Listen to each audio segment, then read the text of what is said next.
चाहते हैं अगर जिंदगी की खुशी, अपना दिल आईना आईना कीजिए। चाहते हैं अगर जिंदगी की खुशी, अपना दिल आईना आईना कीजिए। यार तो यार है। उससे पहले हिंदुस्तान का एक बेबाक नाम, आलिम बाकमाल, खतीबे बेमिसाल हजरत मौलाना मुफ्ती मारूफ राही साहब दामत बरकातुहुल आलिया को डॉक्टर बशीर बद्र के 4 मिसरे पढ़ता हूँ और उन्हें आवाज देने की ज़हमत करता हूँ कि हर गम भी वही देता है, हर मुसर्रत भी वही देता है। हर गम भी वही देता है, हर मुसर्रत भी वही देता है। धूप और छाँव के मौसम भी वही देता है। हर गम भी वही देता है, हर मुसर्रत भी वही देता है। धूप और छाँव के मौसम भी वही देता है। और जख्म लगते ही नहीं उनकी इजाजत के बगैर, फिर जख्म को मरहम भी वही देता है। बड़े ही अदब एहतराम के साथ हजरत मौलाना मुफ्ती मारूफ राही साहब नदवी दामत बरकातुहुल आलिया, डायरेक्टर जामिया दारे अरकम पूर्णिया से दरखास्त है कि अपने खिताब आलिया से हम तमाम लोगों को सरफराज फरमाएं। रहमतुल्लाहि व बरकातुहू। वैसे ही मेरा आधा सलाम आवाज खा गया और थोड़ा बहुत जो बचा था वो आप लोगों ने खाया है। अस्सलामु अलैकुम व रहमतुल्लाहि व बरकातुहू।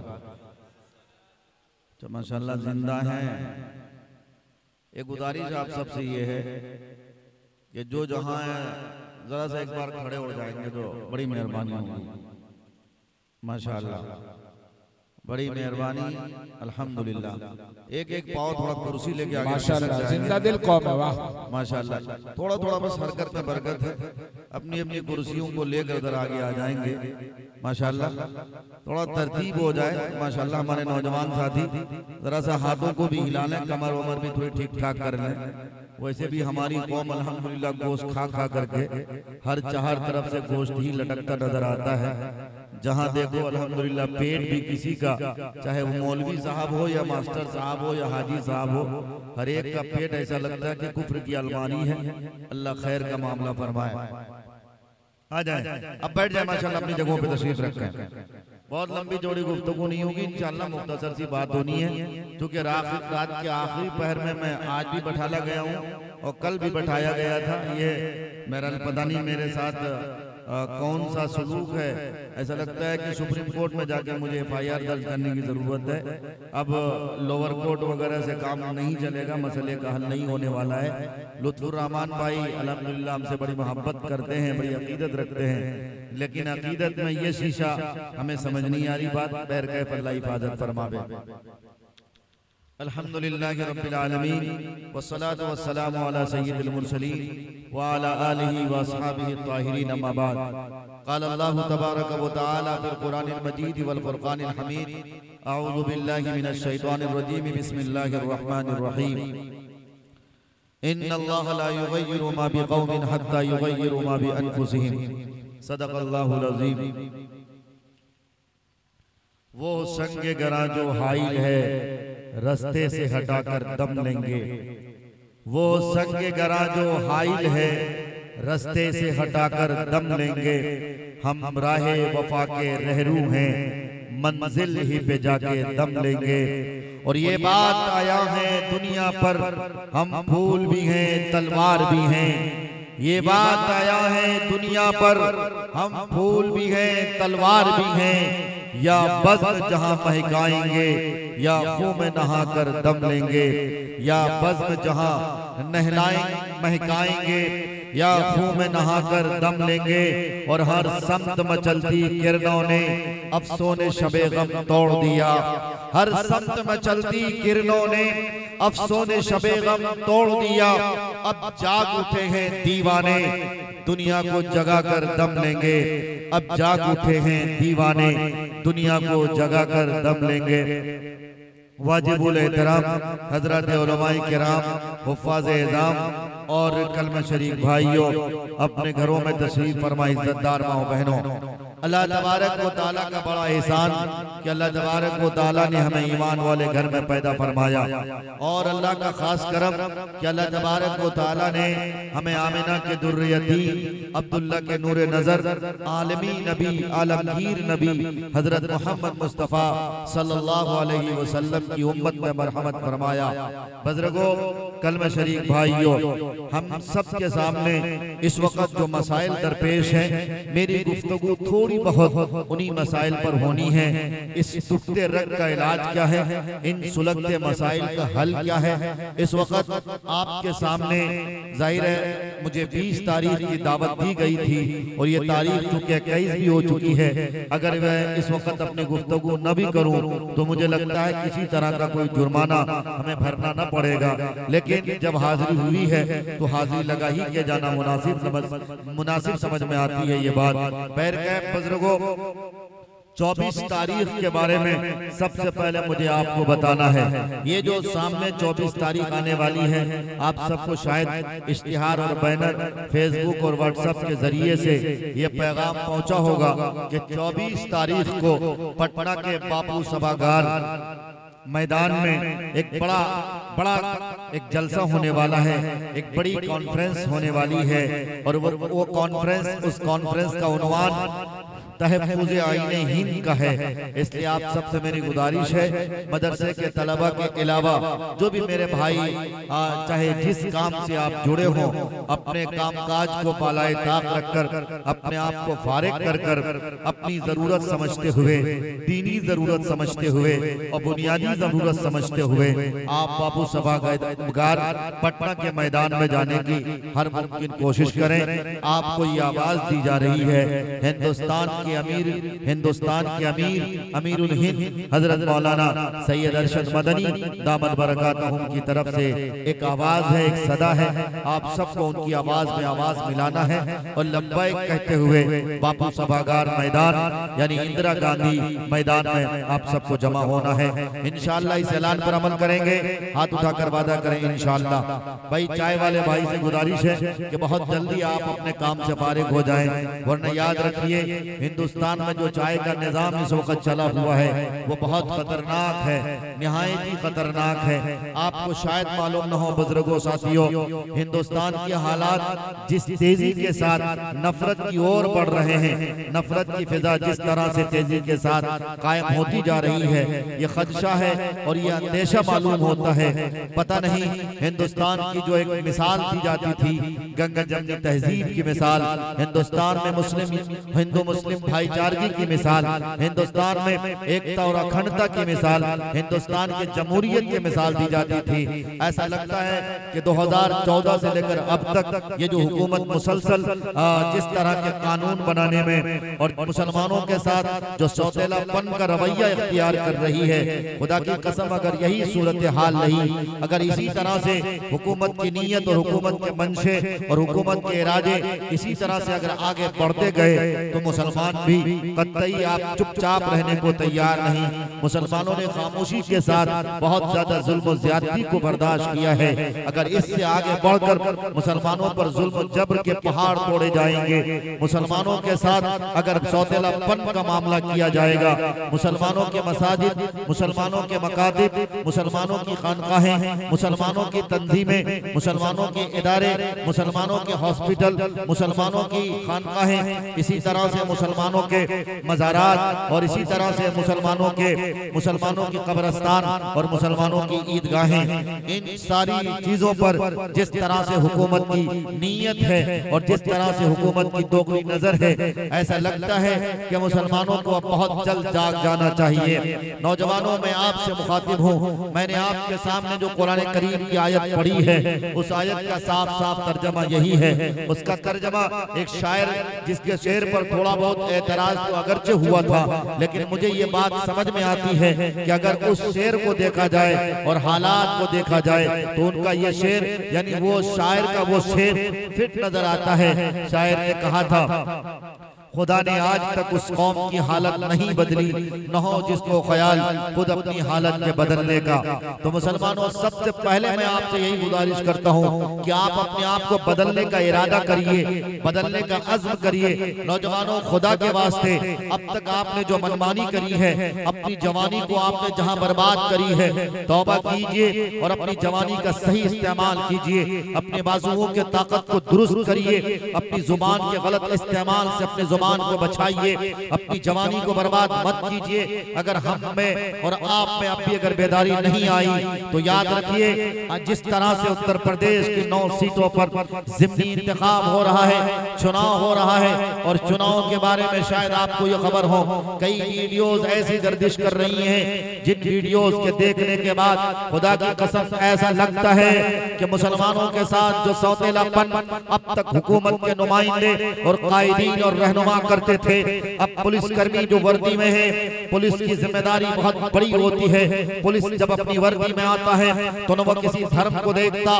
न किसी मजहब को देखता, न किसी फिरकेवारियत की बुनियाद पर चलता, बल्कि पुलिस की जिम्मेदारी ये होती है, पुलिस की ड्यूटी ये होती है कि संविधान के मुताबिक, हिंदुस्तान के आईन के मुताबिक, हिंदुस्तान के कानून के मुताबिक सबको एक नजर से देखें। जो कानून के खिलाफ वर्जी करें उसके मुताबिक, कानून के मुताबिक उसको सजा दी जाए। लेकिन नहीं मेरे भाइयों, मुजफ्फरनगर से जिस तरह की वीडियो ये जो गुज़श्ता तारीख 20 तारीख गुजरी है, खुदा की कसम वीडियोस देखकर आपका दिल दहल जाएगा, आपका सीना छलनी छलनी हो जाएगा, आपके पैरों तले जमीन खिसक जाएगी। किस तरह से बुर्कापोश हमारी खवातीन को, हमारी माँ बहनों को टॉर्चर किया गया।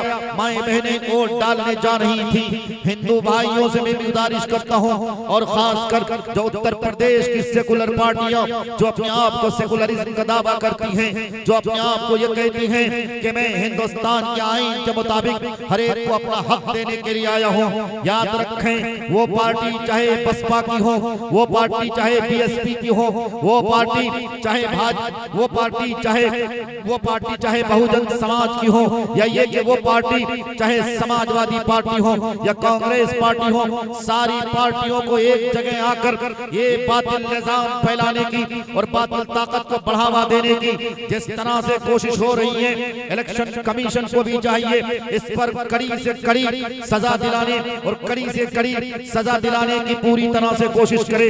एक एसएचओ को किसने यह हक दिया कि अगर खवातीनों हजरात इलेक्शन में अगर अपना अधिकार देने आए, अपना वोट जो ताकत कही जाती है हिंदुस्तान के संविधान में, हिंदुस्तान के आईन में, आपको पता होना चाहिए जो इलेक्शन का दिन होता है उस इलेक्शन के दिन को त्योहार के दिन से तावीर किया गया है।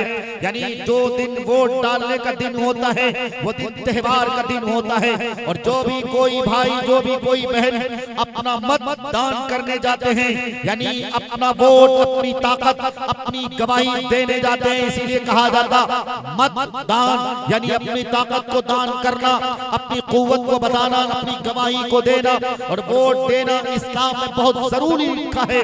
अगर मत को दान करने जाने, मतदान करने वालों को इस तरह से टॉर्चर किया जाएगा।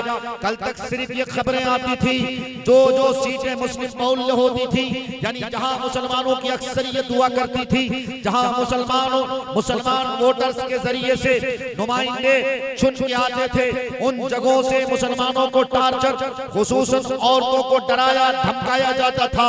अब तो वीडियो सामने आ रही है, एक एसएचओ खड़ा होकर के बाकायदा रिवाल्वर तान करके किस तरह से पिस्तौल और अपने गोली और अपने बंदूक के नशे पर चढ़कर मुसलमान औरतों को प्रताड़ित कर रहा, मुसलमान औरतों को डराने और धमकाने की कोशिश कर रहा। ऐसी मनमानी हिंदुस्तान में नहीं चल सकती है।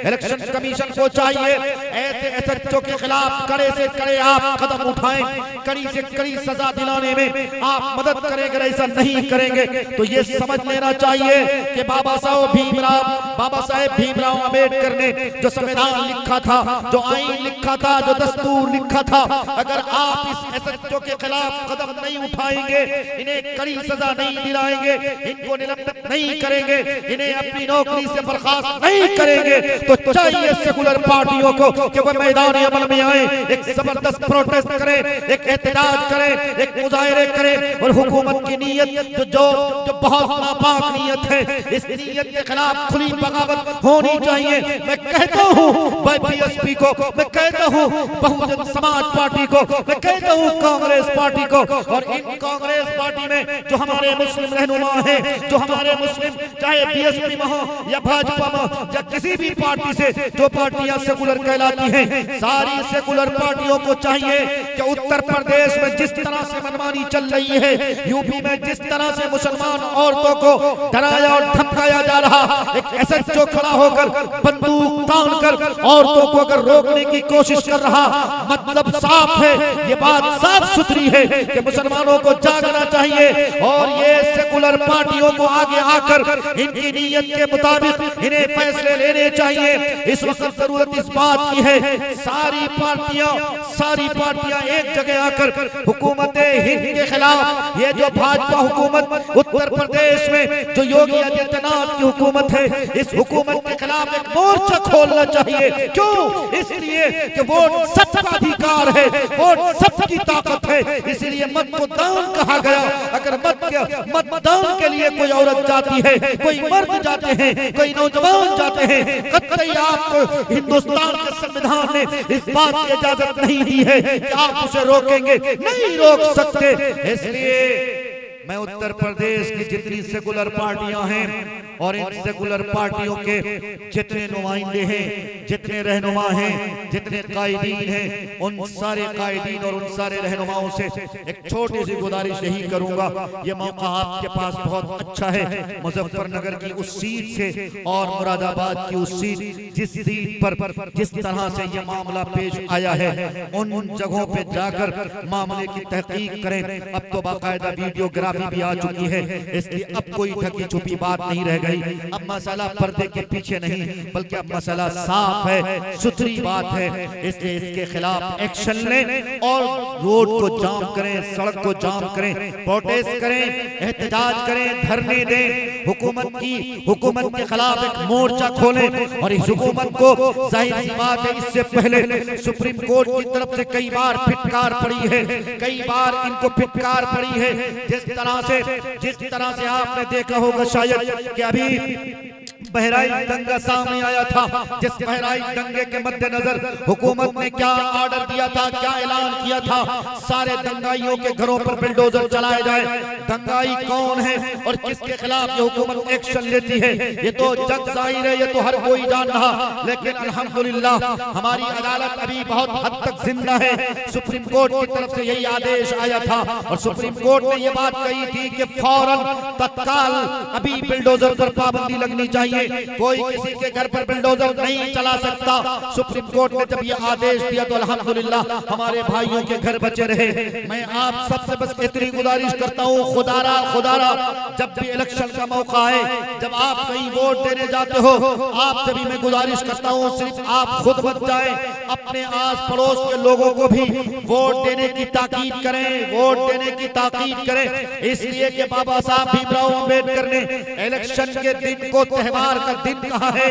और ये जो चुनाव होते हैं, ये 5 साल में, हर 5 साल में जो चुनाव होता है, ये दरअसल आपको आपके हक दिलाने का एक बहुत बड़ा प्लेटफॉर्म है, एक बहुत बड़ा मैदान है।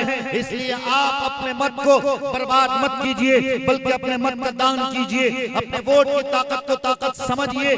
जिस दिन हिंदुस्तान से मुसलमानों की शहरियत छीन ली जाएगी तो फिर आप, जाहिर सी बात है, किसी नौकरी पर होना तो दूर की बात, ना आप कायदे से मदरसे चला सकते हैं, ना आप कायदे से कोई स्कूल और कोई कायदे से कोई कॉलेज और कोई यूनिवर्सिटी चला सकते हैं, कुछ भी नहीं चला सकते हैं मेरे भाइयों। इसके नौजवानों में आपसे यही कहने आया हूँ, खुदारा हुकूमत वक्त की जो नीयत है, इस नीयत के खिलाफ हम सबको खड़ा होना है। अगर कोई कहता है कि भाजपा के खिलाफ मुसलमान क्यों जा रहा, तो ये बात समझ लेनी चाहिए, मुसलमान भाजपा के खिलाफ नहीं जा रहा, बल्कि मुसलमान हिंदुस्तान के संविधान में, हिंदुस्तान के संविधान से जो छेड़छाड़ हो रहा है उसके खिलाफ जा रहा है। मुसलमान इसको बर्दाश्त नहीं किया जा सकता। जो हिंदुस्तान की खूबसूरती है उसके मुताबिक उस खूबसूरती को कोई छीने और मुसलमान उसको बर्दाश्त कर ले, ये नहीं हो सकता है। मेरे भाइयों, मेरे बुजुर्गों, कुरान ने आप सबको ये ऐलान करते हुए कहा है, इन्नल्लाह ला युगय्यिरु मा बिक़ौमिन हत्ता युगय्यिरु मा बिअनफुसिहिम। ऐ नौजवानों, कहां चले गए? गुलामी की जंजीरों से जकड़ जाओ। आओ मुहम्मदुर रसूलुल्लाह की गुलामी की जंजीर में अपने आप को जकड़ लो। इंशाअल्लाह जिस दिन तुम अपने आप को मुहम्मदुर रसूलुल्लाह की गुलामी की जंजीर में जकड़ लोगे, कोई माए का लाल पैदा नहीं हो सकता कि तुम्हारे वक्त पर कोई बिल बना सके, तुम्हारे वक्त बोर्ड पर कोई कानून बना सकते, नहीं बना सकता है। क्यों? इसलिए कि ये वक्त की प्रॉपर्टी दरअसल अल्लाह की प्रॉपर्टी है। ये वक्त की जायदाद दरअसल अल्लाह की जायदाद है। ये वक्त की अमलाक दरअसल अल्लाह की अमलाक है। इसे कोई हड़प नहीं सकता, इसे कोई कब्जा नहीं कर सकता। हुकूमत क्या समझती है कि हम वक्फ बोर्ड पर पाबंदी लगाकर, हम वक्फ बोर्ड पर कानून बनाकर मुसलमानों की मस्जिदों पर हम बिल्डोजर चलाएंगे और जो कलेक्टर साहब का आदेश होगा, उनका जो फरमान होगा, लोअर कोर्ट का जो फरमान होगा, उसी के मुताबिक मस्जिद के खजानची और मस्जिद के सेक्रेटरी होंगे। नहीं हो सकता ऐसा। मुसलमान सब कुछ बर्दाश्त कर सकता। तुम मुसलमानों के घरों को बिल्डोजर से तोड़ देते हो, मुसलमान सड़कों पे नहीं आते। तुम मुसलमानों के बच्चों को आए दिन मार देते हो, कभी मॉब लिंचिंग के नाम पर, कभी किसी और के नाम पर, गौ हत्यारा, गौ रक्षक के नाम पर तुम मुसलमानों को आए दिन मारते हो। मुसलमान कुछ नहीं कर रहा। मुसलमान अपनी जानों की कुर्बानी पेश कर सकता है, मुसलमान अपने खानदान की कुर्बानी पेश कर सकता। लेकिन याद रखा जाए, हुकूमत कान खोलकर सुन लो, मुसलमान सब कुछ बर्दाश्त कर सकता, लेकिन मुसलमान अपनी शरीयत में तरमीम, अपनी शरीयत में किसी तरह से कोई हेरा फेरी या चेंजिंग ये बर्दाश्त नहीं कर सकता है। मुसलमान जीता है तो सिर्फ मोहम्मद रसूलुल्लाह की शरीयत की खातिर। याद रखा जाए, इससे पहले फिरौन आया था जिसने अपने आप को अना रब्बुकुम आला कहा था, जिसने अपने आप को सुपर पावर कहा था, और अल्लाह तबारक व तआला से जिसने बगावत की थी, जंग का ऐलान किया था। तुम्हें याद होना चाहिए, फिरौन दुनिया में नहीं है, न फिरौन का नाम बचा है। आज दुनिया में कोई ऐसा नहीं है जो अपने बच्चे का नाम फिरौन रखता हो। हाँ, अगर कोई रखता है अपने बच्चे का नाम तो मूसा रखता है। हाँ, अगर कोई अपने बच्चे का नाम रखता है तो वह ईसा रखता है। मोहम्मद रसूलुल्लाह के नाम पर या उनके नाम की बरकत लेकर अपने बच्चे के आगे पीछे मोहम्मद या अहमद लगाता है। लेकिन बताओ, जिस फिरौन ने अपने आप को अना रब्बुकुम आला कहा था, जिस फिरौन ने अपने आप को सुपर पावर कहा था, जिस फिरौन के शासन में और जिस फिरौन की हुकूमत में और जिस फिरौन के बादशाहत होने के बाद कोई लड़का पैदा नहीं हो सकता था, उसको मार दिया जाता था, उसको कत्ल कर दिया जाता था। दुनिया वालों और दुनिया की जालिम ताकतों सुनो, फिरौन भी मिटा, फिरौन की फिरौनियत भी मिटी, हामान भी दुनिया से गया, हामान का नामो निशान खत्म हो गया। कुरान का ऐलान तो सुनो, कुरान कहता क्या है? वो तम्मत कलिमतु रब्बिका सिद्क़न व अदला ला मुबद्दिला लिकलिमाती। कुरान का ऐलान सुनो मुसलमानों, बस सिर्फ तुम्हें जरूरत इस बात की है, आओ मैदान अमल में आओ, आओ अपने गर्दन पर गुलामी की जंजीर का पट्टा बांध लो। इंशाअल्लाह कोई माए का लाल शरीयत पर पाबंदी नहीं लगा सकता, कोई माए का लाल हमारे मदरसे पर गलत आंख उठाकर देख सकता, कोई ऐसा नहीं कर सकता। क्यों? इसलिए कि फिरौन को अल्लाह तबारक व तआला ने धूल चटा दिया है। फिरौन आज भी निशाने इबरत बनाकर मिस्र के अजायब खाने में फिरौन की लाश जैसी की वैसी है। इसलिए अगर चाहे इजरायली भेड़िए, अमेरिकी एजेंट बैनुल अक़वामी मुत्तहिदा में बैठे हुए ये कमबख्त और दोगली हुकूमत समझती है कि हम फलस्तीन को मिटा देंगे, हम इजराइल के सपोर्ट करते हुए मुस्लिम हुक्मरानों को और जो भी कोई मस्जिद अक़सा के तहफ़्फ़ुज़ की खातिर आवाज़ उठाएगा या ये कि उसकी हिमायत या उसकी हिफाजत के लिए कोई आगे आएगा, हम उन सारे मुल्कों को तबाह कर देंगे। इजराइल को समझना चाहिए, एक वक्त तुम्हारे लिए इतना बुरा भी आया था, एक तारीख ऐसी भी आई थी जब हिटलर ने तुम्हें इतना मारा था कि तुम्हें छुपने की जगह न मिल रही थी। यही फिलिस्तीनी थे जिन्होंने तुम्हें छुपने की जगह दी थी, जिन्होंने अपने घर को तुम्हारे लिए तुम्हारा घर कहा था। आज तुम उन्हीं मजलूम फिलिस्तीनियों पर जुल्म कर रहे हो, अपने टैंक बरसा रहे हो, उन मजलूम फिलिस्तीनी बच्चों को तुम ज़बह कर रहे हो। ऐ कातिलो, ऐ जालिमो, ऐ जाबिरो, सुनो, अल्लाह का कुरान ऐलान करता है, अल्लाह का कुरान कहता है, इस धरती में कोई भी अगर जुल्म करेगा, जुल्म की बुनियाद पर अगर वो हुकूमत चलाना चाहेगा, बहुत दिन तक नहीं रह सकता, बहुत दिन तक नहीं रह सकता। इसलिए कि सुपर पावर अल्लाह है। निजाम कौन चला रहा? अल्लाह चला रहा है। दरख्त से एक पत्ता गिरता किसके ऑर्डर से गिरता है? बोलो, अल्लाह के ऑर्डर से गिरता है। मुसलमानों, नौजवानों, सुनो, तुम्हारी सुबह की आंख किसके ऑर्डर से खुलती है? अल्लाह के ऑर्डर से खुलती है। जब तुम रात में सोने के लिए बिस्तर में जाते हो, तुम क्या दुआ पढ़ के सोते हो?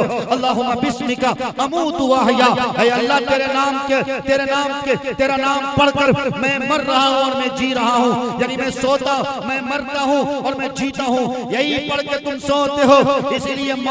इसीलिए नींद को मौत से ताबीर किया गया है। तो बताओ, दोबारा तुम्हें कौन जिलाता है? अल्लाह जिलाता है। इसलिए इन इजरायली भेड़ियों को ये बात समझ लेना चाहिए। अल्लाह ने कुरान में ऐलान कर दिया है, जो कोई भी अपने आप को सुपर पावर कहेगा, जो कोई भी अपने आप को वक्त का हिटलर समझेगा, वो कभी भी अल्लाह तबारक व तआला की ताकत और अल्लाह तबारक व तआला की किबरियाई और अल्लाह तबारक व तआला की जब्बारियत और कहारियत से बच नहीं सकता है। इसलिए मुसलमानों, आज तुम्हें यह ऐलान करना है, इन इजरायली भेड़ियों को कहना है, इन अमेरिकी एजेंटों को कहना है, इन बैनुल अक़वामी मुत्तहिदा में बैठे हुए इन दोगले आस्तीनों के सांपों से तुम्हें कहना है, तुम चाहे जो कर लो, लेकिन निजाम चलेगा तो अल्लाह का चलेगा, दस्तूर चलेगा तो अल्लाह का चलेगा, कानून चलेगा तो अल्लाह का चलेगा, संविधान चलेगा तो अल्लाह का चलेगा, शरीयत चलेगी तो आमिना के दुर्र यतीम, अब्दुल्ला के नूरे नजर, मोहम्मद मुस्तफा सल्लल्लाहु अलैहि वसल्लम की चलेगी। है काले मोहम्मद, काले खुदा, फरमान न बदला जाएगा। बदलेगा जमाना लाख मगर बोलो कुरान न बदला जाएगा। है ना मेरा भाई? है ना नौजवानों? तो आप सबको तैयारी करनी है ना इंशाअल्लाह। कैसे तैयारी करोगे? व्हाट्सएप पे वक्त बिताकर, हजरत फेसबुक यूनिवर्सिटी में जाकर, हैं गुलछड़े उड़ाते हमारी नौजवान नस्लें, रील्स देख देख कर अपनी आंखों को रील्स जैसे बना लिए हैं। कोई मौलवी साहब की तकरीर नहीं सुनता। हाँ साहब, सही कह रहा हूँ। असद आजमी साहब बहुत खूबसूरत पढ़ते हैं, पर इनकी नात कोई पूरी नहीं सुनेगा, फौरन स्किप करके आगे बढ़ा देगा, थोड़ी बहुत सुन लेगा। लेकिन सुनेगा किसकी जानते हैं आप? ये 4-5 किलो मेकअप करके हमारी कोई बहन शायरा हो जाए, ये सुनता कम है, अल्हम्दुलिल्लाह आंखों की तिलावत ज्यादा करता है। सही कह रहा हूं मैं? नौजवानों, सुधर जाओ, अपनी आंखों की हिफाजत करिए, अपने कान की हिफाजत करिए, दिल को पाक बनाइए, साफ बनाइए। आइए अल्लाह तबारक व तआला से पक्की सच्ची तौबा कर कर अल्लाह तबारक व तआला के बारगाह में तौबा करी जाए इंशाअल्लाह। मुसलमानों, तुम्हें याद रखना चाहिए, हर दौर में हमारी फतह हुई है। दुनिया हमसे है, हम दुनिया से नहीं है। जब तक कलमा पढ़ने वाला, ला इलाहा इल्लल्लाह मुहम्मद रसूलुल्लाह पढ़ने वाला एक भी कोई दुनिया में रहेगा, अल्लाह इस धरती के निजाम को चलाता रहेगा। मतलब साफ है, मफहूम साफ है, मीनिंग साफ है। दुनिया हमसे है, हमसे। जब तक हम हैं दुनिया है, हम नहीं दुनिया नहीं। दुनिया मेरे लिए बनाई गई है, अशरफुल मखलूकात हम हैं, मोहम्मद रसूलुल्लाह के गुलाम हम हैं, दुनिया हमसे है। आओ न कॉलर खड़े करके कहो, देवबंदी नाम लेना छोड़ो, बरेलवी नाम लेना छोड़ो, सैयद खान पठान, इस तरह के नामों से अगर झगड़े होते हैं छोड़ो। आओ फिरकों से निकलो, आओ गिरोहों से निकलो, आओ आपस के लड़ाइयों से निकलो, फख्र से कहो, कॉलर खड़े करके कहो कि मैं मोहम्मद रसूलुल्लाह का गुलाम हूं। कहोगे ना मेरा भाई? हाथ उठा के वादा करो इंशाअल्लाह। अच्छा माशाअल्लाह वादा करते हो। तो फिर ये मदारिस के तलबा कौन है? कौन है ये मेहमान रसूल हैं। आप जानते भी हैं इनका मकाम क्या है। इनके लिए तो दरिया में जो मछलियां होती हैं, जो हमें नजर नहीं आती वो भी इनके लिए दुआएं करती हैं। कीड़े मकोड़े जिन्हें हम देख नहीं सकते उन्हें भी वो भी इनके लिए दुआएं करती हैं। मदारिस के तलबा का बड़ा मकाम है, बड़ा मर्तबा है। हमारा और आपका नजरिया इतना गलत और इतना गंदा हो चुका है, खुदा की किसी कसम इसलिए हमें लट बरसाए जा रहे हैं। ये जालिम ताकतें जो हम पर मुसल्लत की गई ना, ये दरअसल हमारे अमाल के रिजल्ट है। ये हजरत मोदी और हजरत योगी की शक्ल में जो अल्हम्दुलिल्लाह ये अमाल का रिजल्ट मिला हुआ है ना, ये सिर्फ और सिर्फ हमारे अमाल के करतूत हैं। जिस दिन हम सुधर जाएंगे, अपने आप को संभाल लेंगे, हम जिस दिन अपने आप को मोहम्मद रसूलुल्लाह सल्लल्लाहु अलैहि वसल्लम के सच्चे पक्के गुलाम बनाकर इंशाअल्लाह जिंदगी जीनेंगे। कोई मायकलाल नहीं है जो मुसलमानों के खिलाफ कुछ भी बोल सकता, नहीं बोल सकता है। मौके हमने दिए हैं, रास्ते हमने दिए हैं। आज अगर इस मैदान में मिसबाहुल उलूम के बैनर तले ये जो जलसा दस्तारबंदी हो रहा, अगर ये जलसा न होता, अगर ये दीनी प्रोग्राम न होता, आज अगर खबर दे दी जाती कि इस स्टेज में नाइट टूर्नामेंट होने वाला है, तुम देख लेते दूर दराज से नौजवान लड़के लफंगेबाजी करने के लिए आते, रात भर हिजड़ों की तरह से ये तालियां बजाते। अगर किसी को खबर लग जाती कि यहाँ कोई फला शर्मा फला एक्टर एक तरह आएंगे और अपनी कमर को इतना इतना कर डांस करेंगे, कोई नौजवान लड़का देखते, अरे कुर्सी मिलना तो दूर की बात, दो टांग पर खड़े होकर पूरी रात गुजार लेता। मैं अगर गलत कह रहा तो मेरी जुबान को तुम काट डालना, लेकिन मुझे यकीन है और 100% यकीन है कि मैं सही कह रहा हूँ। नौजवानों, तुम्हारी नीयत बदल गई, तुम्हारी नीयत दुरुस्त नहीं है। हमारी आंखें आवारा हो गई, हम मदारिस के तलबा से मोहब्बत नहीं करते। ये जलसे दस्तारबंदी में आने वाले जितने लोग हैं सभी मुबारकबाद के मुस्तहिक हैं, हल्के में मत लेना। ये मजलिस नबी अलैहिस्सलातु वस्सलाम के गुलामों की मजलिस है, और जो मजलिस हम गुलामाने मुस्तफा की होती है, उस मजलिस में अल्लाह तबारक व तआला के वादे शामिल हुआ करते हैं। अल्लाह के रहमत के फरिश्ते ऐसी मजलिसों को घेर लिया करते। फिर हमारी मुस्लिम कौम क्या समझती है, अरे मौलवियों की तकरीर सुनते सुनते पक गए। नहीं नहीं, गलत कह रहे हो। ये मौलवी न होते तो शायद तुम्हारे जनाजे की नमाज पढ़ाने वाला कोई न होता। अरे इन मौलवियों को तुम देखो, जिस रूप से देखोगे ये मौलवी हर मोड़ पर और हर रूप में तुम्हारी नुमाइंदगी और तुम्हारी क़यादत करता नजर आता है। क्या समझते हो इन मौलवियों को? जंग आजादी की हिस्ट्री पढ़ के देखो। अरे तुम स्कूल में पढ़ते हो, कॉलेज में पढ़ते हो, तुम्हें तो सिर्फ चंद नाम याद है, तुम्हें तो सिर्फ चंद नाम पढ़ाए जाते हैं। ज्यादा से ज्यादा गांधी जी का नाम तुम्हें याद है, और ज्यादा सुनोगे तो उससे ज्यादा मौलाना अबुल कलाम आजाद रहमतुल्लाह अलैह का नाम ले लिया जाता, और बाबा साहब भीमराव अंबेडकर का नाम ले लिया जाता। इसी तरह से नेहरू और गांधी का नाम ले लिया जाता। ये चंद नाम है, अशफाकुल्लाह खां और राम बिस्मिल, और इसी तरह से एक आध नाम और है। इनके अलावा तुम्हें क्या पता? अरे मदरसे की तारीख पढ़ के देखो, इन मदरसों में, मदरसों के बोरियों में बैठने वाले की तारीख इतनी सुनहरी है, इतनी मोहतरम तारीख है। अगर ये मदारिस न होते और ये मदारिस के उलमा फजुला न होते तो शायद ये हिंदुस्तान आजाद न होता। मैं गलत नहीं कह रहा, सही कह रहा हूँ। हिंदुस्तान की आजादी के लिए सबसे पहले अगर किसी ने आवाज उठाई थी तो ये मदारिस के तलबा ने और मदारिस के असातिज़ा ने आवाज उठाई थी। हुज्जतुल इस्लाम हजरत मौलाना कासिम नानोतवी रहमतुल्लाह अलैह ने दारुल उलूम देवबंद की बुनियाद क्यों रखी थी? आज दुनिया क्या समझती है, आज मुस्लिम नौजवान क्या समझती है कि ये दारुल उलूम देवबंद सिर्फ मदरसा है? नहीं नहीं नौजवानों, ये सिर्फ मदरसा नहीं बल्कि तहरीक का नाम है। यहाँ से नौजवानों की तश्कील होती थी। अंग्रेजों के खिलाफ अलमे बगावत उठाने का अगर कहीं से फैसला लिया जाता था तो दारुल उलूम देवबंद के सहन पे बैठकर ये हजरत उलमाए किराम और हजरत अकाबिर फैसले लेते थे। दारुल उलूम देवबंद की बुनियाद महज इस बुनियाद पर नहीं रखी गई थी कि यहाँ से उलमा पैदा होंगे, बल्कि इस बुनियाद पर बुनियाद रखी गई थी यहाँ से पैदा होकर हमें अंग्रेज के टैंक के खिलाफ लड़ना है, हमें अंग्रेज की फौज के खिलाफ लड़ना है। जबकि अंग्रेज की फौज में यह ऐलान हो चुका था, जहाँ भी कई दाढ़ी वाले टोपी वाले नजर आ जाए वहीं पर उनको मार दिया जाए, वहीं पर उनको कत्ल कर दिया जाए। हालत ये थी, जहाँ कोई टोपी वाला और दाढ़ी वाला नजर आ जाता था उनको वहीं पर मार दिया जाता था। दिल्ली के चांदनी चौक से लेकर लाहौर तक और लाहौर के खैबर तक के दरख्तों तक कोई ऐसा दरख्त न मिलता था जहाँ पर उलमा की गर्दनें लटकी हुई न मिला करती थी। बुजुर्गों याद रखना चाहिए, अगर हिंदुस्तान आजाद हुआ था, इस हिंदुस्तान में अगर आजादी की गोल्डन जबरी बनाई गई तो इन अकाबिरीन उम्मत के खून से और इनकी शहादत से और इनके पसीनों से मिली है। आजादी ऐसे नहीं मिलाया करती है।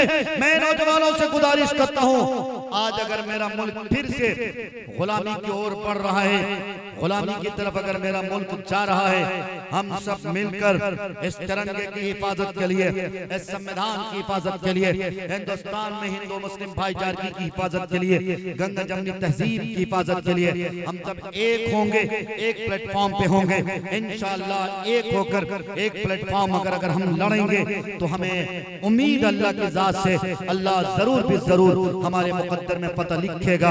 लेकिन मुसलमानों, इसके लिए शर्त है, इसके लिए शर्त है, और वो शर्त यही है, वअंतुमुल आलौना इन कुंतुम मुमिनीन, कामयाबी तुम्हारी कदम चूमेगी, बस शर्त इतनी सी है कि तुम मुसलमान हो जाओ, तुम मोमिन हो जाओ, तुम मोहम्मद रसूलुल्लाह के सच्चे पक्के गुलाम बन जाओ, तो गुलामी बनोगे इंशाअल्लाह। वादा करो नौजवानों, गुलाम बनोगे ना इंशाअल्लाह। और जो गुलाम रसूल हैं उनसे नफरत करोगे ना इंशाअल्लाह। मस्जिद के इमाम साहब को गरियाओगे ना इंशाअल्लाह। मस्जिद के इमाम साहब, मदरसे के मोहतमीम मौलाना शमी, मौलाना वसामा साहब और दीगर असातिज़ाए किराम जब तुम्हारे पास चंदा लेने जाएं तो इनको चंदाखोर मौलवी कहोगे ना इंशाअल्लाह। नहीं कहोगे? नहीं कहना नौजवानों। मैं आपको ये बात बता देना चाहता हूँ, ये मदारिस दीन के किले हैं, किले। ये मदरसे रहेंगे तो समझो कि हमारा वजूद बचा है। इन मदरसों से हमारा वजूद है। आज भी मदरसे के तलबा में जो एहतराम है, मदरसे के तलबा जो रिस्पेक्ट अपने असातिज़ा की, अपने उस्ताद की खिदमत करते हैं, एहतराम करते हैं, अदब करते हैं। मैंने बड़े बड़े स्कूल देखे, बड़े बड़े कॉलेजेस देखे, बड़ी बड़ी यूनिवर्सिटियां देखी, लेकिन खुदा की कसम अगर तहजीब का फक़दान, तहजीब अगर कहीं खत्म होती नजर आई तो वो स्कूलों में नजर आई, कॉलेजों में नजर आई, यूनिवर्सिटियों में नजर आई। लेकिन अगर कहीं तहजीब आज भी जिंदा है, इस सोशल मीडिया दौर पे, इस मोबाइल के जमाने में भी अगर कहीं तहजीब जिंदा है, अगर कहीं एहतराम जिंदा है, अगर अदब व एहतराम का कहीं लिहाज और पास और मनहूस रखा जाता है तो इन मदरसों के तलबा देख लेना जाकर आज भी असातिज़ा की खिदमत करते हैं, उसके बगैर नहीं सोते। असातिज़ा के पैर दबाते हैं, हाथ दबाते हैं, सर दबाते हैं।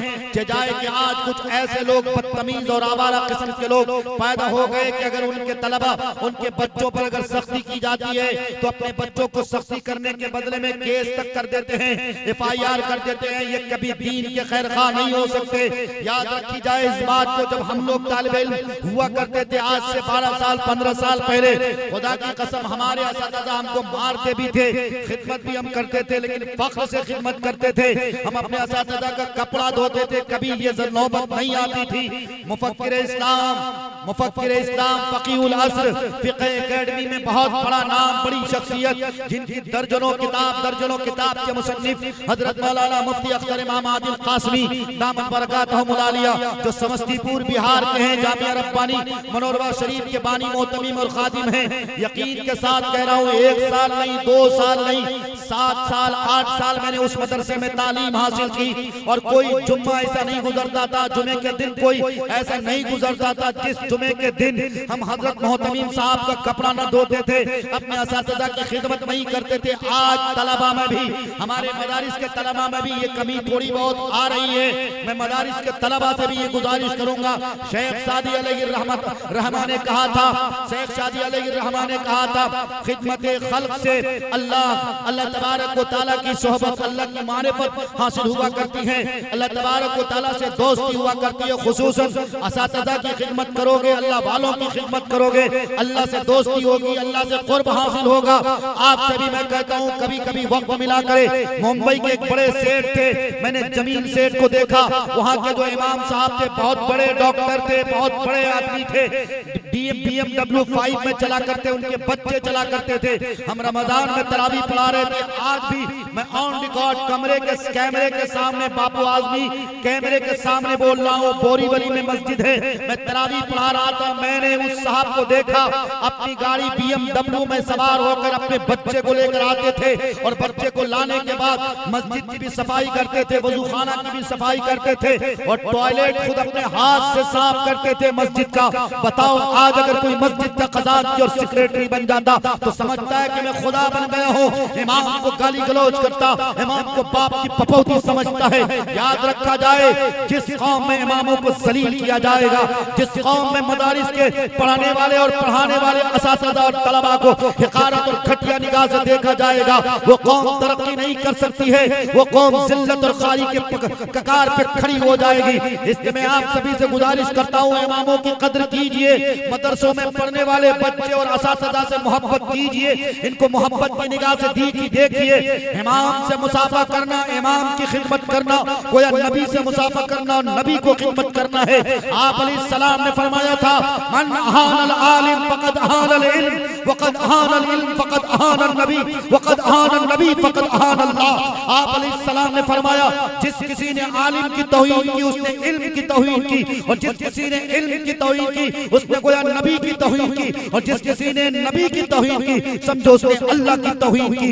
इसलिए आइए अपने रिश्ते को मजबूत कीजिए, मदरसे से अपने रिश्ते को कनेक्ट कीजिए, जोड़िए। मदरसों की हिफाजत के लिए, खानकाहों की हिफाजत के लिए, तहफ़्फ़ुज़ औक़ाफ़ के लिए हमारे उलमा जो आवाज लगा रहे हैं, सदा लगा रहे हैं, 24 तारीख को बापू सभागार पटना मैदान में तुम्हें आवाज अमीरुल हिंद हजरत मौलाना सैयद अरशद मदनी दामत बरकातुहुल आलिया के जरिए दी जा रही है। आइए इस आवाज में आवाज मिलाइए, तहफ़्फ़ुज़ आईने हिंद के खातिर, तहफ़्फ़ुज़ औक़ाफ़ के खातिर जगिए, बेदार होइए। रातों को जगना बंद करिए, रातों को बेदार होना बंद करिए, फेसबुक में अपना वक्त ज़ाया करना बंद करिए। फेसबुक चलाइए, मैं मना नहीं करता, इसलिए कि आज के इस नाजुक दौर में सोशल मीडिया से जुड़ा रहना भी बहुत जरूरी है। सोशल मीडिया अगर गलत भी है तो अच्छा भी है, मोबाइल अगर कोई गलत चीज है तो अच्छी चीज भी है। इस मोबाइल से अच्छी चीज का इस्तेमाल कीजिए, इसका मिसयूज मत कीजिए। असद आदमी की नात सुनना गलत नहीं, अमीरुल हिंद हजरत मौलाना सैयद अरशद मदनी की कोई तकरीर आए उसको बढ़ा मत दीजिए। अगर कोई मुहज़्ज़ब ख़वातीन व हज़रात हो जो 4-5 किलो मेकअप करके गाने गाएं, या कोई अगर गजल पढ़े, शेर पढ़े, जो तुम्हारे इश्क मुश्क की बात करे, तो जो तुम्हारे जज्बात को बुलंदों करे, उसकी वीडियो देखते हो और आंख घूर घूर के देखते हो, उसको तिलावत की निगाह से देखते हो, जबकि इसका देखना गुनाह, इसको सुनना गुनाह है। जो गुनाह है उसको करते हो और जो सवाब है, मौलाना अरशद मदनी को देखना भी सवाब है, उनकी तकरीर को सुनना भी सवाब है। इसलिए कि हदीस के अल्फाज हैं, जिस किसी ने आलिम को देखा गोया उसने नबी को देखा, जिस किसी ने आलिम से मुसाफा किया गोया उसने नबी से मुसाफा किया। इसलिए मैं आप सबसे यही गुजारिश करता हूँ, अपने आदत व अतवार को बदलिए, दुरुस्त कीजिए, खुदा दुरुस्त कीजिए। मायूसी का वक्त नहीं है, शिकवा शिकायत का वक्त नहीं है। वला तहिनु वला तहज़नु वअंतुमुल आलौना इन कुंतुम मुमिनीन। मुसलमानों, मोमिनों, अल्लाह तबारक व तआला खुलेआम कह रहा है, तुम्हें गम मनाने की जरूरत नहीं, तुम्हें रंजीदा होने की, तुम्हें मायूस होने की जरूरत नहीं। तुम्हारी तारीख बड़ी सुनहरी तारीख है, तुम्हारी तारीख बड़ी अया तारीख है। तुम दरख्शिंदा लोग हो, तुम दरख्शां लोग हो, तुम हमेशा दुनिया में हुकूमत करने के लिए आए हो। दुनिया तुमसे है, तुम्हें इस बात को समझना है। समझोगे ना इंशाअल्लाह? समझोगे ना? तो कल से आपको क्या करना है, बस मेरी बात खत्म हो गई, जबरदस्ती की कोई गुफ्तगू नहीं। मुझे पता है कि हर जगह जिस उम्र में मैं पहुंचा हूं, इस उम्र में हम लोगों को पहले मौका मिलना चाहिए ताकि बाद में हम लोग नुमाइंदगी कर सकें, लेकिन इसी उम्र में हम लोगों को बूढ़ा बनाया जा रहा। खैर अल्लाह तबारक व तआला वक्त से पहले बूढ़ा न बना दे। कल भी अल्हम्दुलिल्लाह 2 बजे के बाद ही नंबर आया था और आज मेरा ख्याल है 2 बजे से 2-4 मिनट पहले नंबर आ गया होगा। इसलिए मेरे भाइयों, मेरे बुजुर्गों, बहुत थका हुआ भी था, हाजी काजी साहब अल्हम्दुलिल्लाह बड़ी खिदमत करी। आते ही उन्होंने ये जो मेरा जहन्नम है पेट जो कभी भरता नहीं है, खास करके मुसलमानों का ये पेट कभी नहीं भरता है, जितने लुक़मे आए आने दो, रोजाना गोश्त मिल जाए तब भी बहुत अच्छा है, अगर ना मिले तो सिर्फ शिकायत भी करता है।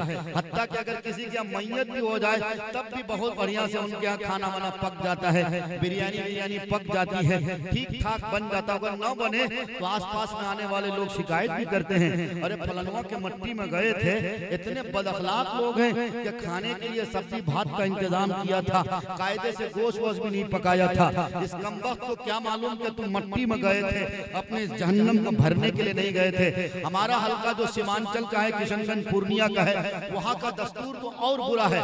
आपके गया का क्या मामला और क्या हाल है हमें तो नहीं पता, लेकिन हमारे इलाके में खुदा की कसम जिसके यहाँ मट्टी होती है उसके यहाँ एक जानवर नहीं बल्कि 3-3, 4-4 जानवर ज़बह होते हैं और सब मादरे कुफारी ज़बह करते हैं। और ज़बह करने के बाद बाकायदा अच्छी तरह खाना वाना पक जाता है और सब खाते भी हैं। और औरतियाँ सब भी आती है, ये हमारी औरतियाँ सब भी कम में नहीं हुआ की बेटियाँ आती भी हैं और 4 घर में जाती भी हैं, अंडा भी ठूसती है, बिस्कुट और दाल मोट भी ठूसती है और पूरा रास्ता उल्टी पुल्टी कर करके जाती हैं। और जब रात ये घर पहुंचती है तो जानते हैं, रात जब घर पहुंचती हैं तो घर जाके कहती है बहिना फलनुआ के घर में गए थे तो उनके घर में तस्करी दी गई और उस तस्करी में काजू भी था, सब कुछ ठीक ठाक था, पर अंडा नहीं रखा गया।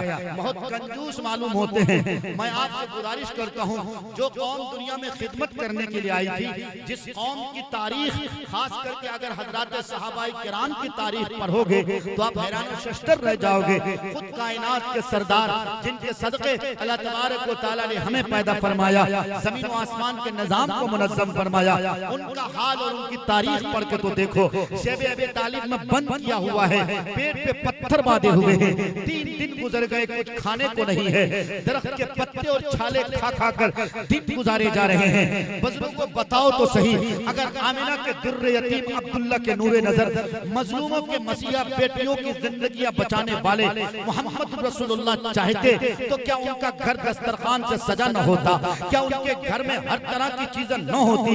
जरूर भी जरूर होती, क्योंकि कायनात उन्हीं के सदके बनाई गई। लेकिन अगर फाका कशी है, अगर पेट पर पत्थर बंधे हुए हैं, तो इसका मतलब साफ है कि ज्यादा खा लेना और ठूस कर खाना और इतना खा लेना कि उल्टी पलटी हो जाए। हत्ता कि कुछ लोग खा लेते हैं इतना, पेट तो भर जाता है पर उसकी आंखें नहीं भरती हैं। एक बार कोरमा से फारिग हो चुका, मैं लखनऊ रह के आया हूँ और 1 साल नहीं 2 साल नहीं 8-10 साल रहा हूँ। मुहज्जब और मुझे मुजर्रब तजर्बा हासिल है। याद रखिए, लखनऊ के जितने रेस्टोरेंट हैं और बड़े बड़े होटल हैं जहाँ शादियाँ होती हैं, असद आदमी साहब भी लखनऊ की खूब कबाब बोटी तोड़े हैं, वो भी कायदे से जानते हैं। मैं उनसे ज्यादा कायदे से जानता हूँ, इसलिए कि मैं इमाम भी रह चुका हूँ। खुदा की कसम खा के कहता हूँ, जितने रेस्टोरेंट और बड़े बड़े होटल हैं जहाँ खाना पेश किया जाता है, वहाँ का तौर तरीका ऐसा है कि यहाँ अगर चिकन अफगानी है तो वहाँ रेस्टोरेंट है, वहाँ अगर मछली फ्राई है तो यहाँ कबाब है, यहाँ अगर सीख कबाब है तो वहाँ टुंडे कबाब है। गोया से गोया ये समझिए तकरीबन 500-600 मीटर के दायरे पर पूरे होटल को सजाया जाता है। ये रेस्टोरेंट सिर्फ ये होटल ही नहीं होता, ये सिर्फ मैरिज हॉल नहीं होता है, बल्कि इसको खाने के हर तरह के पकवान से सजा दिया जाता। और औरतें भी कम नहीं होती हैं, 4-5 किलो मेकअप करके जाती हैं। बस ये समझ लीजिए लखनऊ की इस्तिलाह में कि पुरानी दीवार को नई दीवार यानी बाकायदा पेंट करके तैयार करा करके वहाँ जाया जाता है और खाती है अल्हम्दुलिल्लाह। क्या कहने, इधर बोटी खाई उधर बोटी खाई, एक आध खाई एक आध फेंकी, मछली फ्राई थोड़ा सा लिया थोड़ा सा फेंका, फिर उसके बाद कुत्ते उस बोटी को नोचते भी हैं। और जब इससे फारिग हो गए तो चली जाती है कहाँ जानते हैं? कॉफी रेस्टोरेंट पे चली जाती हैं, कॉफी कैफे पे जाकर कॉफी भी पीती हैं। और उससे आगे आपको पता है लखनऊ के नवाबी का हाल, तो उससे आगे सुनिए, हुक्का दान जाती हैं और फिर हुक्का में जाकर खूब बहुत देर तक गड़गड़ाती हैं। इधर औरतों की लाइन होती है, इधर मर्दों की लाइन होती है। बताओ, जो कौम दुनिया में खिदमत करने के लिए आई थी, जो कौम दुनिया में मोहम्मद रसूलुल्लाह सल्लल्लाहु अलैहि वसल्लम की तालीमात को आम करने के लिए आई थी, जो कौम दुनिया में शादी ब्याह को बिल्कुल सस्ता करके निकाह को आसान करने के लिए आई थी, आज इस कौम का हाल ये है कि शादी ब्याह में फजूल खर्ची आम है। एक आम से आम है, गरीब से गरीब बच्चों बच्चियों की शादी में तकरीबन 5 से 6 लाख का खर्चा किया जाता है। मेरे भाइयों, मेरे बुजुर्गों, फिर हमारी बच्चियां नहीं भागेंगी तो किसकी बच्चियां भागेंगी? इसलिए मैं आप सबसे कहता हूँ, पढ़ो मोहम्मद रसूलुल्लाह की तारीफ पढ़ के तो देखो। आप अलैहिस्सलातु वस्सलाम की चहेती बिटिया हजरत फातिमतुज़ ज़हरा की तारीफ पढ़ के तो देखो। हजरत फातिमतुज़ ज़हरा के बारे में आप अलैहिस्सलाम ने क्या फरमाया था? फातिमतु मिन्नी व अना मिनका, फातिमा मेरे जिगर का टुकड़ा है। फातिमा को न देखता हूँ तो दिल बेचैन होता है। इसलिए शेरे खुदा हजरत अली करमुल्लाह वजह को आप अलैहिस्सलाम ने फरमाया था, अली तुम मेरे घर के सामने घर बनाओ, इसलिए कि फातिमा मेरी आंख का चैन है, इसलिए कि फातिमा मेरी आंख का सुरूर है, इसलिए कि फातिमा मेरे दिल का इलाज है। फातिमा को देखने से मेरा दिल ठंडा होता है। बुजुर्गों कुर्बान जाओ, लेकिन उस फातिमतुज़ ज़हरा के घर के फाका कशी का हाल सुनो। उस फातिमतुज़ ज़हरा के घर के फाका कशी की तारीख पढ़ो। फातिमतुज़ ज़हरा रज़ियल्लाहु ताला अन्हा के बदन पर सिर्फ एक कपड़ा है, एक कपड़ा है। उस कपड़े पर 72 जगह पैबंद लगी हुई है। आप अलैहिस्सलाम कमरे पर दरवाजे पर तशरीफ लाते हैं, आप दरवाजा खटखटाते हैं, बाहर से अंदर से आवाज आती है, अब्बू जान दरवाजा खोल दीजिए। जब दरवाजा खोला जाता है, दरवाजे पर हजरत फातिमतुज़ ज़हरा पहुंचती हैं, तो हजरत फातिमा कहती हैं, अब्बू जान पहले दरवाजा मैं बाद में खोलूंगी, पहले आप अपनी चादर दे दीजिए। जब चादर दे दी जाती है, आप अलैहिस्सलाम जब अपनी चादर देते हैं, हजरत फातिमतुज़ ज़हरा पर्दा करती हैं, बाकायदा जहाँ जहाँ पर पैबंदकारी होती है उन जगहों को छुपाती हैं। फिर आप अलैहिस्सलाम पहुँचते हैं, दरवाजा खोला जाता है, आप अलैहिस्सलाम की तशरीफ आवरी होती है। आप अलैहिस्सलाम ने अपनी बिटिया की पेशानी को देखा कि पेशानी पर कुछ सलवटें थी, कुछ लकीरें थी। आप अलैहिस्सलाम ने फरमाया, बिटिया परेशान हो, तुम्हें देखकर मुझे भी परेशानी हो रही है, बताओ ना क्या माजरा है। हजरत फातिमतुज़ ज़हरा अपनी परेशानी बता ना पा रही हैं, बस ये बोलती हैं, अब्बू जान क्या बताएं, 3 दिन हो गए कि मेरे चूल्हे नहीं जले। हजरत फातिमतुज़ ज़हरा कहती हैं, 3 दिन हो गए कि मेरे चूल्हे नहीं जले, बताओ कौन फातिमा? हसनैन करीमैन की अम्मी जान फातिमा। कौन फातिमा? शेरे खुदा की बीवी फातिमा। कौन फातिमा? आप अलैहिस्सलातु वस्सलाम की बिटिया फातिमा। कौन फातिमा? जन्नत के खातून के सरदार फातिमा। फातिमतुज़ ज़हरा कहती हैं, अब्बू जान चूल्हे नहीं जले, अली करमुल्लाह वजह आने ही वाले हैं, जब वो आएंगे तो कुछ लेके आएंगे। इत्तेफाक है कि हजरत अली करमुल्लाह वजह की तशरीफ आवरी होती है। हजरत अली करमुल्लाह वजह के पास कोई चीज नहीं, सिर्फ दरख्त के 2-4 पत्ते होते हैं। हजरत फातिमतुज़ ज़हरा उन्हीं दरख्त के पत्तों को लेकर खाती हैं और दिन गुजारती हैं। उसके बाद आप अलैहिस्सलाम ने फरमाया, बिटिया ऐसा करो, तुम चादर बिछाओ और चादर बिछाने के बाद नमाज पढ़ो। हजरत फातिमतुज़ ज़हरा चादर बिछाती हैं और नमाज पढ़ने लगती हैं। आप अलैहिस्सलाम ने फरमाया, बिटिया चादर उठाओ तो सही। जब चादर उठाती हैं, ये रिवायत के जाए के ज़ईफ है, मैं आप सबके सामने कह रहा हूँ, लेकिन रिवायत फजीलत बताने के लिए मैं सिर्फ आपसे ये अर्ज कर रहा हूँ। बुजुर्गों, जब चादर हजरत फातिमतुज़ ज़हरा उठाती हैं, देखती क्या है कि चादर के नीचे हीरे जवाहरात हैं। हजरत फातिमतुज़ ज़हरा को आप अलैहिस्सलाम ने फरमाया, बिटिया जितना चाहे तुम उठा लो। उस वक्त हजरत फातिमतुज़ ज़हरा ने जो सवाल उठाया था, ऐ काश दुनिया की ख़वातीनो हज़रात जो हर वक्त हर शादी में और हर ईद और हर बकरीद में नए जोड़े तलाश करती हैं, नए ज़ेवरात तलाश करती हैं, ऐ काश ये मोहम्मद रसूलुल्लाह की बिटिया, ऐ काश ये हजरत हसनैन करीमैन रज़ियल्लाहु ताला अन्हा की अम्मी जान और शेरे खुदा हजरत अली करमुल्लाह वजह की अहलिया मोहतरमा की तारीफ पढ़ लेती। उस मौके पर हजरत फातिमतुज़ ज़हरा कहती हैं, अब्बू जान ये जो हीरे जवाहरात हैं, अगर इनमें से थोड़ा भी मैं उठाऊंगी तो क्या मुझे इसका भी अल्लाह का हिसाब देना पड़ेगा? आप अलैहिस्सलाम ने, बिटिया दुनिया में कोई चीज ऐसी नहीं है जिसका हिसाब तुम्हें अल्लाह के यहाँ देना न पड़े। हजरत फातिमतुज़ ज़हरा रोने लगी और कहने लगी, अब्बू जान मुझे ऐसी दौलत नहीं चाहिए जिसका हिसाब मुझे अल्लाह के यहाँ देना पड़े। बुजुर्गों बताओ, हम और आप दिन में रात में कितनी ऐसी फजूल खर्चियां कर लेते हैं। हमारी ख़वातीन फजूल खर्ची करती हैं, लेकिन किसी को फिक्र नहीं कि अल्लाह के यहाँ जवाब देना है। जालिम जुल्म करता नहीं थकता है, जालिम जुल्म करते नहीं थकता है, उसे डर नहीं पैदा होता, उसे डर नहीं होता कि मुझे इस कुंटल उमर मट्टी के नीचे जाना है। बुजुर्गों, क्या बताऊं, हमारा दस्तूर इतना बुरा हुआ है, हमारी जिंदगी की हालत इतनी बुरी हुई है, पैर कैफ वक्त खत्म हुआ चला है, आप सब भी थक गए हैं, रात का ये आखिरी पहर है, मैं अपनी बात खत्म कर रहा हूँ यही गुजारिश के साथ। खुदारा मेरी गुफ्तगू का मकसद सिर्फ इतना है, सिर्फ इतना है, आप सच्चे पक्के मुसलमान बन जाओ। आपका चलना बताए कि ये मोहम्मद रसूलुल्लाह का गुलाम चल रहा है, आपका उठना बताए कि ये मोहम्मद रसूलुल्लाह के गुलाम का उठना है, आपकी तिजारत बताए कि ये मोहम्मद रसूलुल्लाह के गुलाम की तिजारत है, आपकी तिजारत, आपकी काश्तकारी, आपका कारोबार बताए कि ये मोहम्मद रसूलुल्लाह के गुलाम का कारोबार है। धोखाधड़ी आप नहीं कर सकते, किसी से बेईमानी आप नहीं कर सकते, किसी की जमीन आप नहीं हड़प सकते, शादी में फजूल खर्ची आप नहीं कर सकते, निकाह में ताखीर आप नहीं कर सकते। जब इन सारी बुराइयों से आप रुक जाएंगे तो इंशाअल्लाह हुकूमत के कोई नुमाइंदे आपको अच्छे दिन नहीं दिला सकते, अच्छे दिन आप खुद ला सकते हैं। बस शर्त है अच्छे दिन के लिए कि आप अलैहिस्सलातु वस्सलाम की जो तारीख है, आप अलैहिस्सलातु वस्सलाम की गुलामी जिस दिन हम और आप सच्चे दिल से करने लग जाएंगे, इंशाअल्लाह हमारे अच्छे दिन आ जाएंगे। तो अच्छे दिन लाएंगे ना इंशाअल्लाह, हाथ उठाकर वादा करें अच्छे दिन लाएंगे नौजवानों। बस अच्छे दिन के लिए यही शर्त है, मोदी जी के अच्छे दिन पे मत जाइए, मोहम्मद रसूलुल्लाह ने अच्छे दिन की गारंटी जिस बात पर ली थी, आप बस उसी बात पर अड़ जाइए, उसी बात पर डट जाइए, सहाबा की गुलामी इख्तियार करिए, मोहम्मद रसूलुल्लाह की शरीयत की पाबंदी और सुन्नत की पाबंदी करिए, इंशाअल्लाह तुम्हारे अच्छे दिन आएंगे। दिल बदल सकते हैं, जज्बात बदल सकते हैं, मुल्क के फिक्रो ख्यालात बदल सकते हैं, दौरे मौजूद के दिन रात बदल सकते हैं। यारो हम तुम बदल जाओ तो हालात बदल सकते हैं, हालात बदल सकते हैं। अल्लाह से दुआ है कि अल्लाह हमें कहने से ज्यादा, हमारे भाइयों को सुनने से ज्यादा हम सबको उस पर अमल करने की तौफीक अता फरमाए।